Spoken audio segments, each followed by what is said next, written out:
আল্লাহ দয়াময়। পৃথিবীর বুকে আল্লাহর রহমত সবার জন্যই উন্মুক্ত। তিনি মুমিন, কাফের, সৎ, অসৎ প্রত্যেকের ওপরই দয়া করে থাকেন, কিন্তু পরকালে তিনি কেবলমাত্র মুমিনদের ওপরই দয়া করবেন। কাজেই আল্লাহর ওপর বিশ্বাসী প্রত্যেকের দায়িত্ব হল নিজের মনের ভেতর দয়া ধারণ করা। ছোট বড় প্রত্যেকের সঙ্গেই প্রীতিময় আচরণ করতে হবে, অসহায় দরিদ্রদের প্রতি দয়া করতে হবে। রাসূলুল্লাহ সাল্লাল্লাহু আলাইহি ওয়াসাল্লাম ইরশাদ করেছেন, আল্লাহ রহমতকে ১০০ ভাগ করে এর ৯৯ ভাগ নিজের কাছে রেখে দিয়েছেন, অবশিষ্ট ১ ভাগ গোটা সৃষ্টিজগতের মাঝে ছড়িয়ে দিয়েছেন। সেই ১ ভাগ রহমতের প্রভাবেই সৃষ্টিজগতের মাঝে মমত্বের প্রকাশ ঘটে থাকে। একটু উদাহরণ দেই। ফিশ ক্যাট এই নামের একটি বিশেষ প্রজাতির মাছ রয়েছে। নিজ সন্তানের প্রতি মাছটির ভালোবাসা সত্যিই বিস্ময়কর।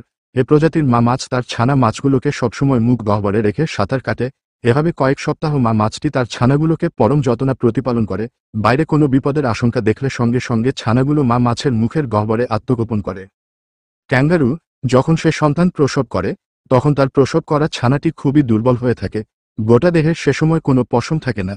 এ সময় ছানার প্রয়োজন পড়ে নিবিড় পরিচর্যার। তোমরা শুনে অবাক হবে, এ সময় মা ক্যাঙ্গারু তার সন্তানকে পেট ও উরুর সন্ধিস্থলে অবস্থিত একটি থলেতে প্রতিপালন করে।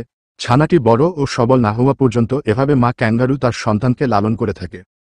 ভাবনার বিষয় হল, গোটা সৃষ্টি জগতের মাঝে মাত্র ১ ভাগ রহমত বিলিয়ে দেওয়ার পরেও সামান্য মাছ ক্যাঙ্গারু তার সন্তানের জন্য কতটা যত্নশীল, সেগুলো কতটা পরম মমতায় আবদ্ধ রাখছে তার ছানাদের।